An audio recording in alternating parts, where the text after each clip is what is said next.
Bueno, hola, ¿cómo les va? Acá estamos de vuelta, un nuevo programa de Hablemos de otra cosa. Y en esta oportunidad, para continuar con el ciclo de entrevistas a secretarios generales y secretarias generales de los sindicatos, quiero hacer una aclaración primero, que mi intención es que sea con participación de las compañeras que hacen militancia sindical, que son secretarias generales, y hasta ahora no he tenido suerte. He invitado a dos de las más reconocidas, no, no voy a mencionar su nombre, pero las dos han tenido inconvenientes como para poder acercarse. Prometo que próximamente, más temprano que tarde, vamos a tener a una dirigente sindical, secretaria general de uno de los sindicatos más importantes de la Argentina, sentada aquí también. Bueno, hoy no es menos tener aquí a un gran compañero, luchador, que lo conozco de hace muchísimos años, que hemos militado desde que éramos muy jovencitos los dos, en conjunto, y que hoy tiene la alta responsabilidad de ser el secretario general del sindicato Asociación de Personal Jerárquicos del Gas Natural, de trabajadores del gas natural. Rubén Ruiz es su nombre y en realidad no solo vamos a hablar de la situación que hay con el consumo de gas, con el gas en la Argentina, cuánto cuesta, qué pasa con las facturas de gas que llegan en estos tiempos y de tanto frío y nos arrancan la cabeza, para decirlo de manera bien burda, bien fuerte, con las facturas.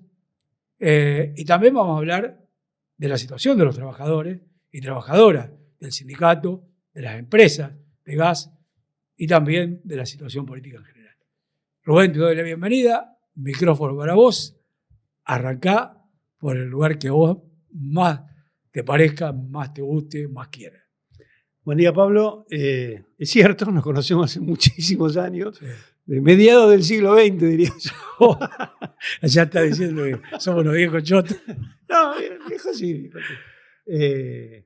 No, nada, la verdad que me alegra mucho, te lo dije la otra vez, tratar de humanizar las figuras de los militantes sindicales, porque estamos bastante vapuleados en las últimas décadas, a veces con razón, a veces sin razón, pero me parece muy piola esta oportunidad de poder hablar de sindicalismo, de política, de la vida, de los recuerdos.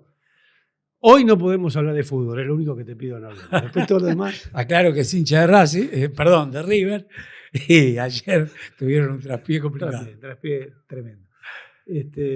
Así que bueno, nada, me parece que estamos en un momento difícil, que tenemos que encontrarle la vuelta.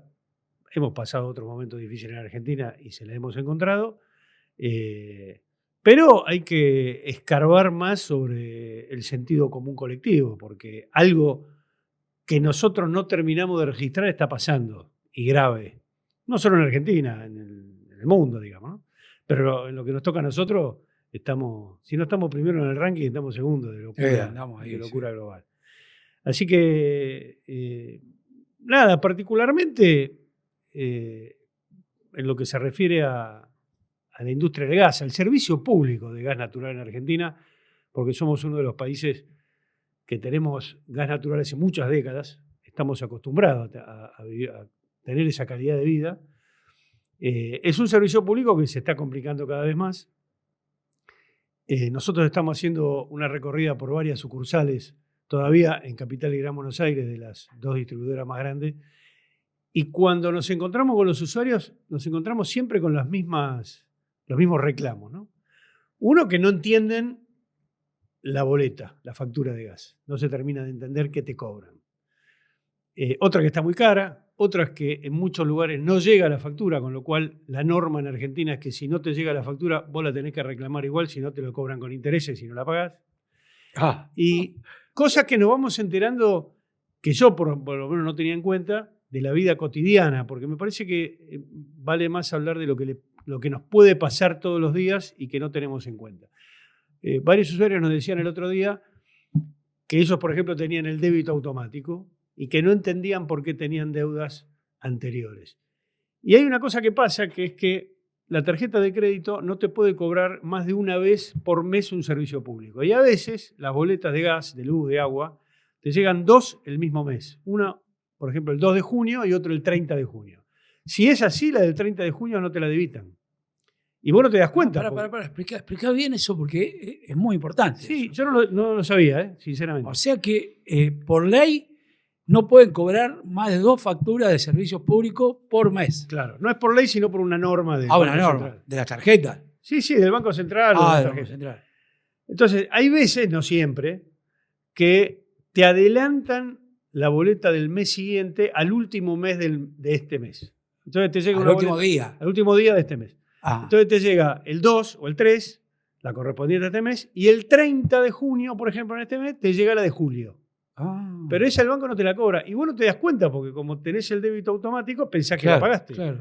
Y se te acumula. A los 6 meses viene con interés, qué sé yo. Y te arranca la cabeza. Sí. ¿Qué va? Digo, de estas cosas van pasando, ¿no? Medidores mal colocados, que después tenés fuga de gas y entonces te cortan el gas y vos decís, pero ¿cómo? Si me cambiaron el medidor ayer porque el servicio está tercerizado y los pobres compañeros trabajan a producción y si no, no llegan para vivir. Bueno, más cosas que están pasando que se agravan con el frío. Entonces, algo que, por ejemplo, debe saber cualquier usuario de gas natural en Argentina es que el mes pasado el Enargas aprobó un aumento del 6% para el precio del gas, que es la mitad de la factura, y que además aprobó aumentos mensuales para las distribuidoras y las transportadoras. Por lo tanto, de acá a fin de año vas a tener una boleta cada vez más cara y justo, lamentablemente, en el momento de más frío. Antes otros gobiernos tomaban la estrategia de aumentarte en verano, que vos te dabas menos cuenta, cuando llegabas al invierno tenías un choclo, pero ya la tenías en la factura. Ahora es un poquito más perverso. Así que me da la impresión de que esto... La mitad de la factura es el consumo y la otra mitad que son los impuestos. La mitad de la factura es el precio del gas, el que se lleva a las petroleras.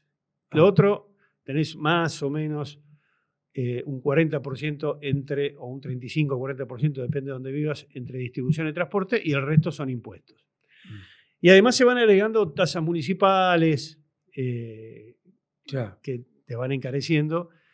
Por eso, cuando muchos usuarios ven la boleta, no terminan de entender qué es lo que están pagando, qué es impuesto, qué es lo que pagas para tal provincia del sur, qué es lo que pagas para tu municipalidad. En el caso del Gran Buenos Aires eso es muy extendido. Y de las provincias también. Y hay gravámenes provinciales. Entonces, todo parece poca plata, pero cuando lo sumas, termina siendo un montón. Y las que más se benefician son las petroleras, que muchas de las cuales son dueñas o accionistas mayoritarios de las distribuidoras, de las transportadoras. Por ejemplo, pasa otro caso que nos decían los usuarios, que es verificable. La calidad de gas. Vos necesitas 9.300 calorías por metro cúbico que te brinde el productor de gas. Y ahora se nota que te cuesta mucho más tiempo cocinar, o te dura menos tiempo el agua caliente del calefón o el termo, o que la estufa calienta menos. Eso es porque no llegan a 4.300 metros cúbicos. Es cierto que hay una conversión en la factura. Cuando vos la calidad de gas es menor, te tienen que cobrar un poco menos. Pero el problema es que consumís más metros cúbicos de gas, con lo cual en el fondo se benefician las petroleras. No se equipara totalmente, pagás un poco más, pero las que más se benefician son las petroleras, porque vos no terminás pagando tanto más, pero sí gastando más metros cúbicos. ¿Qué va? Bueno, todo pensado para el negocio. Nada pensado para que haya bienestar en la gente. Es que... todo para que ganen los que más tienen. Por ejemplo. No es de ahora, ¿no? No, es de muchos años. Claro. Pero son cosas muy técnicas que yo no quiero entrar en la norma, en el número, sino en la cosa práctica que te pasa. Que vos lo podés ver. Lo que antes cocinabas en 10 minutos, ahora necesitas 15. Si antes te calefaccionabas más fácil, ahora te calefaccionabas más difícil. Eso no es solo por el medio ambiente, más frío, digamos, y tampoco solo porque las casas en Argentina en general no están No es como Noruega o Suecia o Finlandia que están No. hiper Tampoco cerradas. tampoco hace el frío que hace en Suiza, No, en pero Suecia, Noruega o Finlandia. no, es verdad. Si no, nos morimos todos acá. Sí. Porque Pero los noruegos, los suecos y los finlandeses tienen un nivel de vida que se puede comprar ropa adecuada, calefaccionar, y si tienen que usar leña. Acá, te imaginás la cantidad de muertos por frío que habría. Sí, Con esta política económica que tienen gobiernos como este, por ejemplo, ¿no? bueno, una cosa que se está notando es en la Patagonia, que ahí sí tenés un frío Sí, claro. equivalente, no sé si igual, pero equivalente al del norte de Europa. Sí.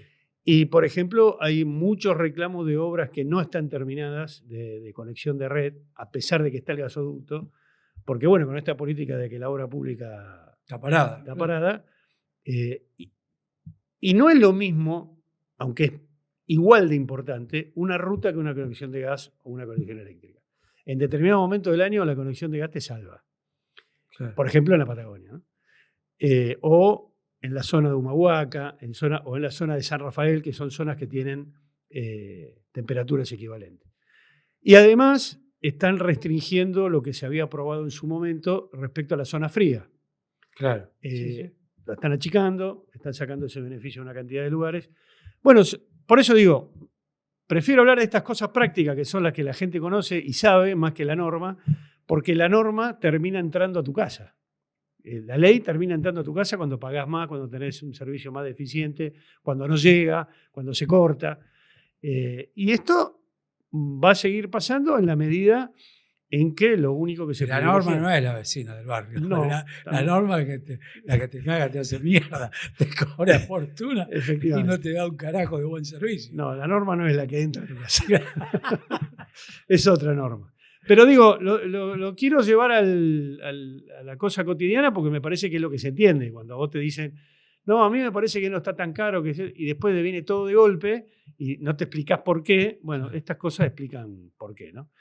Y después lo otro, lo que es obvio, que ya todo el mundo se da cuenta, aunque no lo sepas expresar.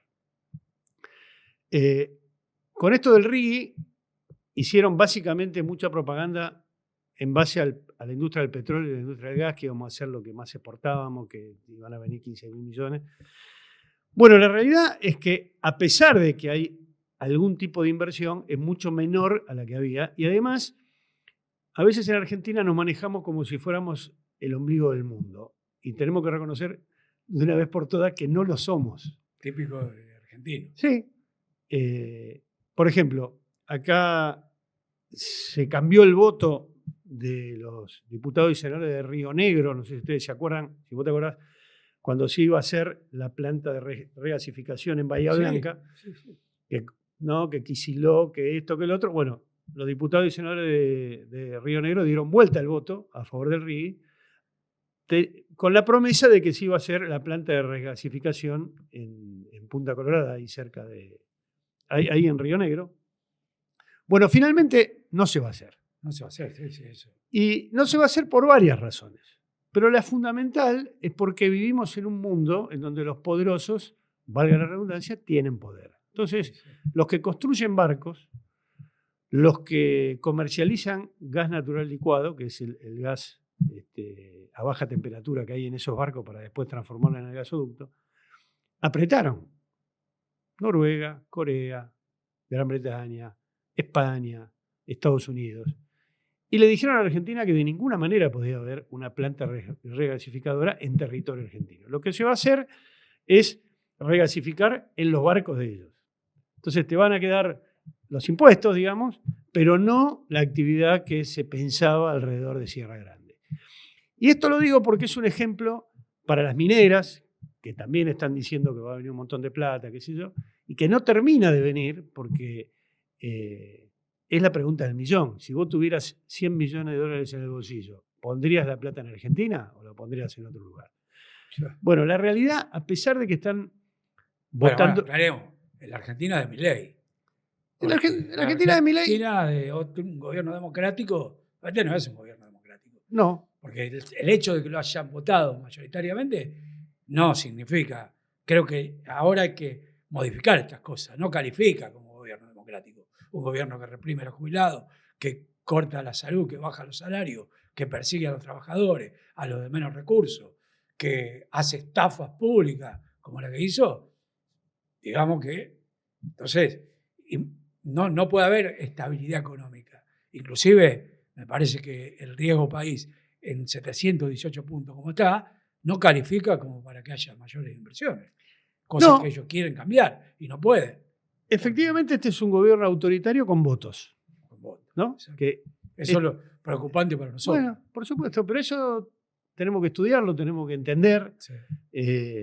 Pero respecto a las inversiones, no terminan de venir a pesar de que le votan todas las leyes a favor, porque la tenés regalada, y no vienen. ¿Y por qué crees vos?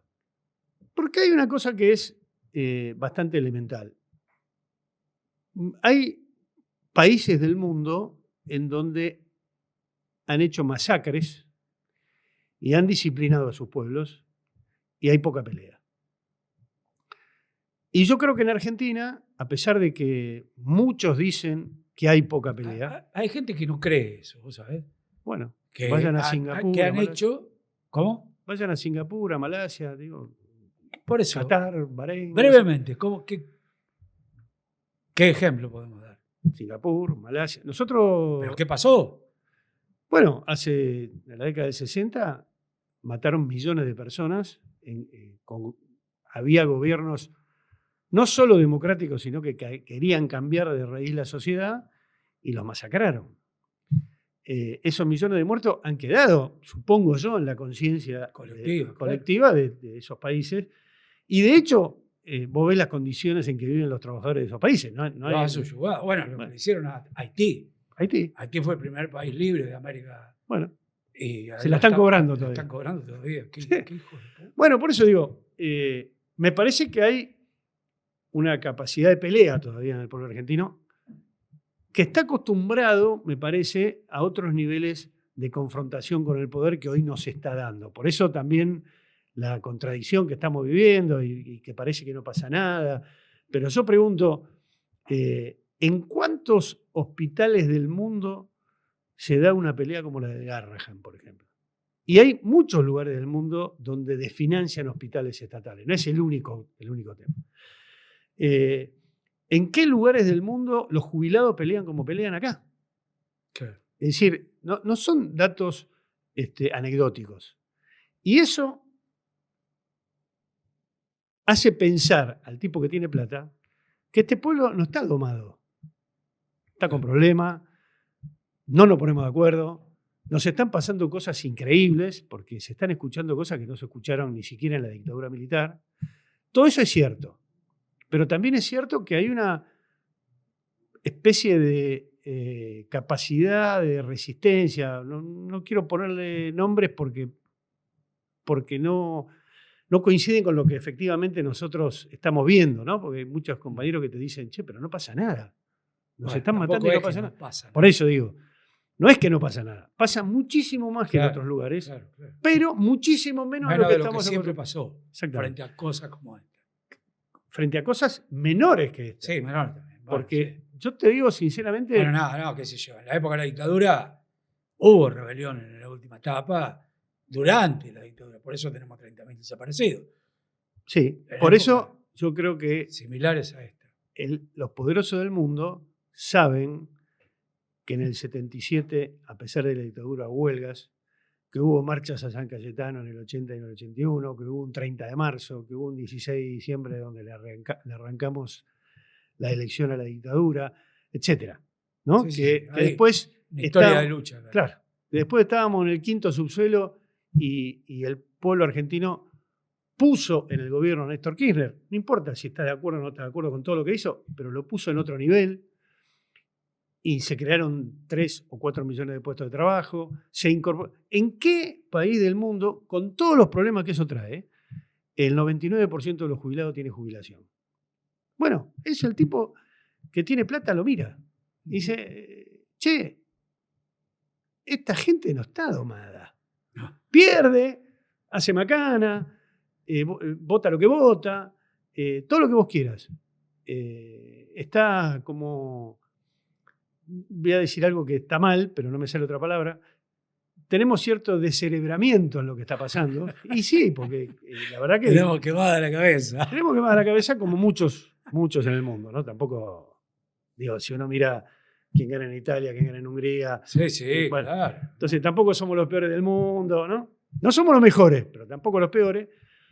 Creo que eso tiene que ver porque cuando hay procesos democráticos y que incitan a algún cambio, ni siquiera digo que haya cambiado la Argentina, tampoco pusieron la plata. Porque te castigan cuando vos querés ser autónomo y te siguen castigando cuando vos haces leyes, no vos, pero digo los gobiernos, hacen leyes a favor de los poderosos, pero que los tipos saben que en cualquier momento acá se va a pudrir. Ya. Entonces, eso no pasa en Perú, eso no pasa en Colombia, a pesar de que hay un proceso muy interesante, que acaban de votar una ley laboral. Cuando hablan de reforma laboral, yo creo que nosotros también nos tenemos que sacar el cliché, porque en Colombia hubo una reforma laboral a favor de los trabajadores. Y nosotros no tenemos que tenerle miedo a la palabra, tenemos que decirle, miren, lo primero que hay que hacer es que las empresas en Argentina pongan la memoria y balance arriba de la mesa para discutir cualquier cosa. Porque ahí te vas a enterar que no todos pierden. Y que no es cierto que si hubiera una reforma laboral a favor de los trabajadores, todo esto se caería.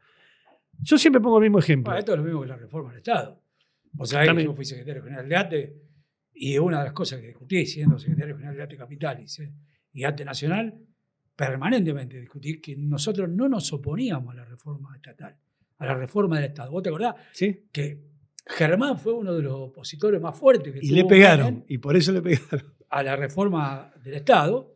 ¿Por qué? Porque no era que Menem quería reformar el Estado para que esté al servicio de la gente, para que fuera un Estado eficiente, un Estado que resolviera los problemas del jubilado, de la salud, de la educación.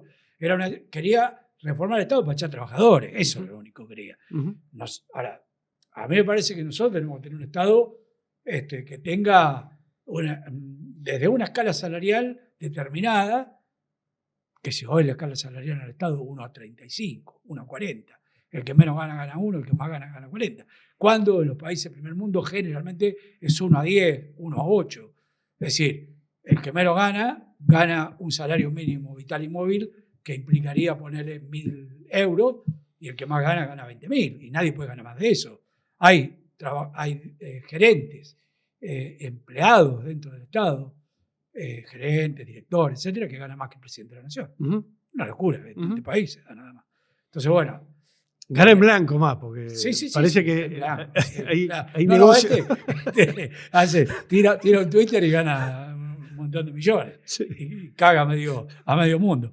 Pero no, me refiero a eso y después la reforma que tiene que ver con, en serio, un Estado que controle, que realmente produzca, productivo, controlador, porque no puede ser una anarquía esto. Vamos a ser sinceros. Sería bueno hacer una discusión con los sindicatos presentes, no una reforma laboral que la hizo, una reforma del Estado que la hicieron Menem y Cavallo. Eso, claro, si la hacen ellos, igual que la reforma laboral, si la hace las grandes firmas, los grandes grupos económicos,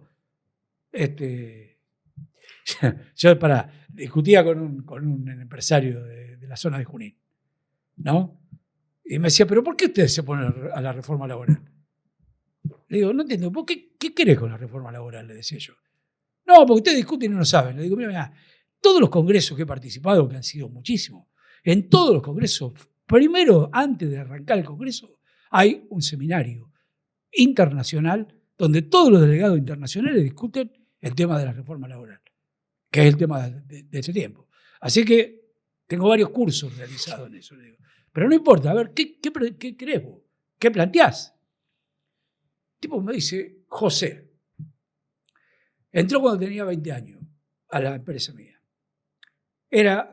Fue el mejor de todo. Pero ya no me sirve, José, tiene 56. Entonces yo, ¿por qué le tengo que pagar para echarlo? Ya le pagué todos los años yo, le pagué el sueldo, yo le pago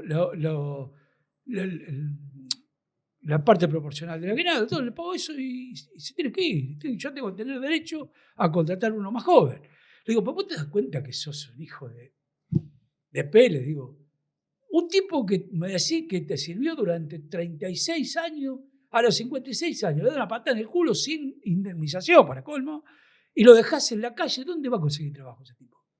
¿De qué vive a partir de que se muera? No sé, le da un revólver para que se pegue un tiro. Sí, eso tiene otro problema. Bueno, Que es que, pero mirá el pensamiento de los tipos, ¿no? por supuesto. Pero además tiene otro problema, que es que vos regalás la experiencia. Claro, también. Y acá hay un problema serio con la educación argentina, en donde los niveles de los pibes que salen del secundario son bastante bajos. No me voy a poner en tremendista, pero Sí. está muy complicado.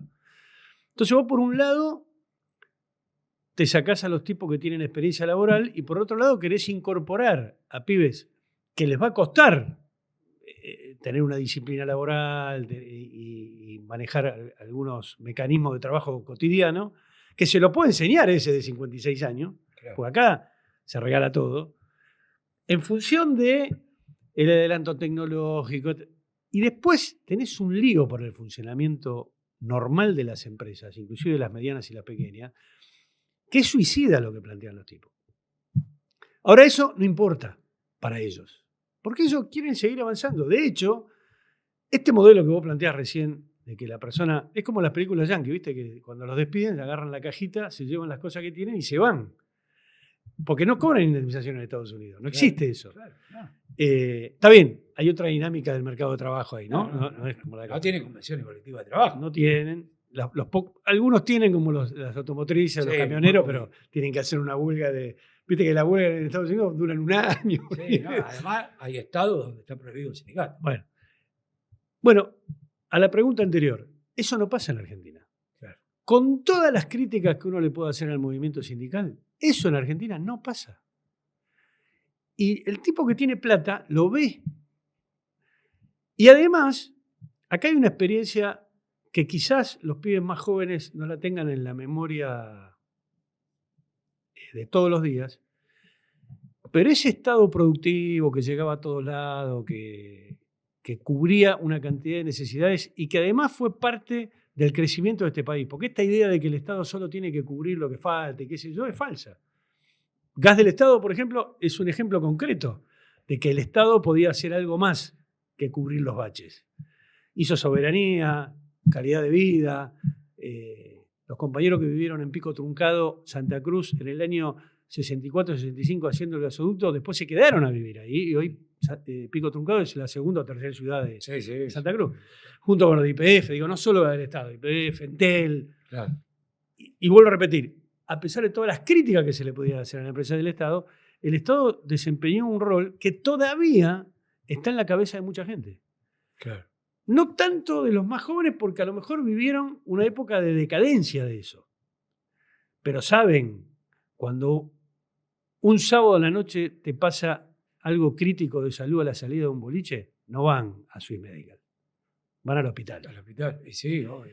Y a pesar de que no se quiera reconocer, eso vale y te puede salvar la vida. Bueno, el Garrahan es un hecho concreto, ¿no? Es decir, hoy todo el mundo te dice, y sí, la verdad que es lo mejor que hay en Argentina. No, inclusive, clase media, clase alta, Lo que sea. El nene o la nena tienen problemas de salud, va al médico, le da el diagnóstico, le da un tratamiento, papá, y no mejora, y no mejora, y no mejora.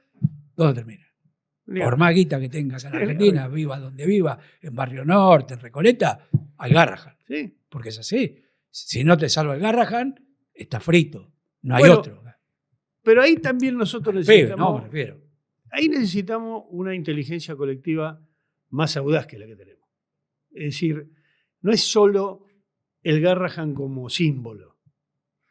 Esto lo explicaba ayer un técnico de hemoterapia del Garrahan, que decía, nosotros le hicimos paro a todos los gobiernos.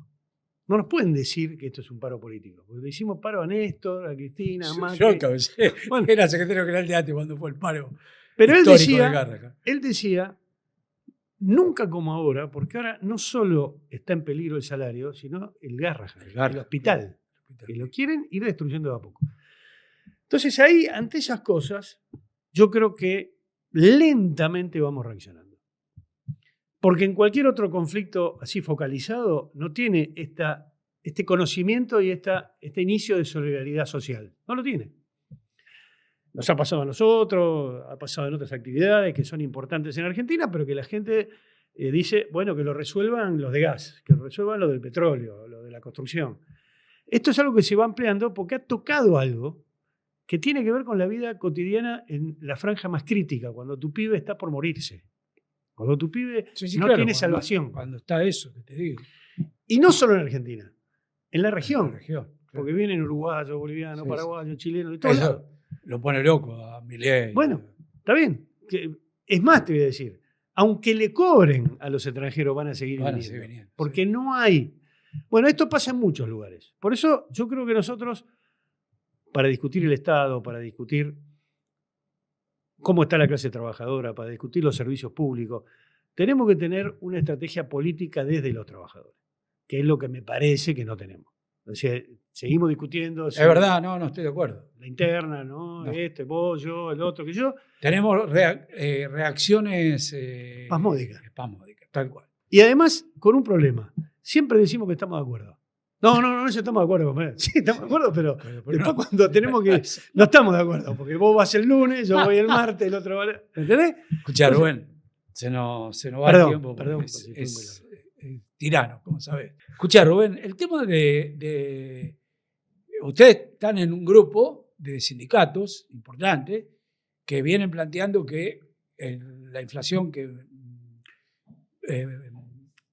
publica el gobierno a través del INDEC está distorsionada. Es errónea. No podemos decir mal tomada porque se enojan los del INDEC. Bueno, es falsa, no es correcta. Se nota en la sensación térmica de la gente en la calle. No por el frío, sino porque van al supermercado y después las cosas aumentan mucho más de lo que plantean. Pero bueno, ustedes tienen un planteo demostrando que es así.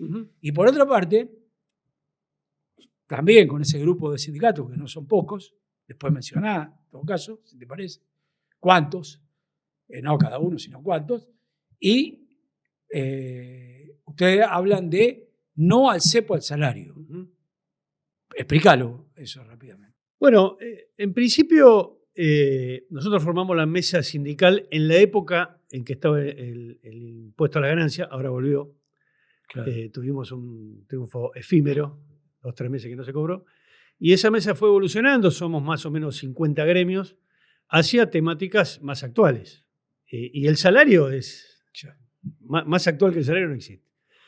Entonces, nosotros veíamos el año pasado que cada vez más el reclamo de los compañeros decían, che, la inflación da tanto, nosotros, por ejemplo, en nuestro caso, alcanzamos la inflación a mes vencido, pero nosotros compramos cada vez menos. Empatamos con la inflación y cobramos cada vez menos. Entonces, bueno, empezamos a hacer una serie de estudios, nos comunicamos con gente que está estudiando esto, inclusive con los compañeros del INDEC, porque teníamos una impresión de que algo andaba mal. Y efectivamente, en el año 2024, entre la comunicación oficial del INDEC y la realidad, hay un 15% de diferencia en contra de los trabajadores. Entonces dijimos, ¿pero por qué? ¿Está mal medido? ¿Qué pasa? No, acá hay una cosa que es elemental. El gobierno sigue tomando el estilo del INDEC como si estuviéramos en el 2004. Entonces, los servicios públicos pesan en tu canasta, en la canasta de todos los argentinos, un determinado porcentaje, la alimentación otro, la vestimenta otro, que evidentemente 20 años después ha cambiado. Claro. Voy a poner solo un caso. En el 2004 los servicios públicos estaban subvencionados con subsidio y hoy casi no. Claro. Entonces, el peso que tienen los servicios públicos, lo que vos gastás en el mes, no es lo mismo que en el 2004.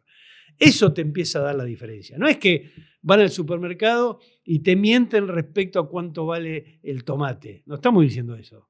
Estamos diciendo lo que vos gastás. Claro, está desactualizado, absolutamente.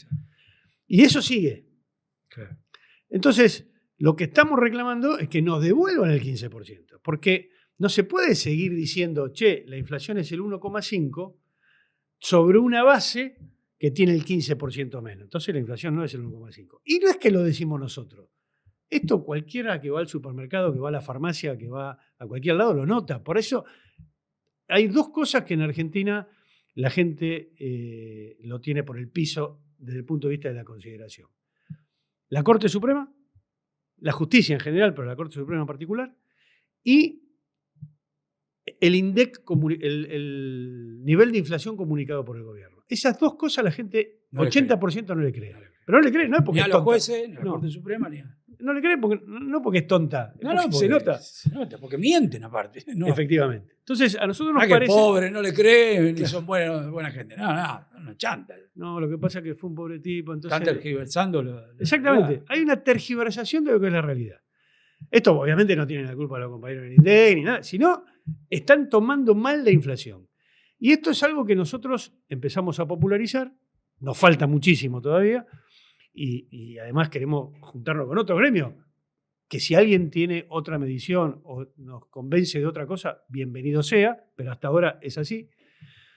Y yo creo que una recomposición de los salarios, de todos los salarios de los trabajadores de la Argentina, de todos los jubilados y de los que reciben subsidios de salud, porque nos encontramos en la Plaza de Mayo con familiares de personas discapacitadas que nos dicen, a nosotros también nos están jodiendo, porque está lo que le pagan a los fisioterapeutas, a los psicólogos, está vinculado al IPC. Claro. Entonces, hay más cosas, el aguache, pero el aguache ha subido más. Imagínate un 15% más en el bolsillo de todos los trabajadores jubilados, etcétera, de este país. No va a ser un cambio radical, pero va a ser un cambio importante. Y además se demostraría que no nos están diciendo la verdad. Por eso la mesa sindical está trabajando con esto. Dentro de la mesa sindical están casi todos los gremios que estaban en el frente que están en el frente de gremios por la soberanía, que ayer hizo una buena marcha. Yo creo que en la medida que vayamos juntando esas reivindicaciones y nos demos cuenta que podemos, esto lo podemos saldar. La última pregunta, que está relacionada con tu vida.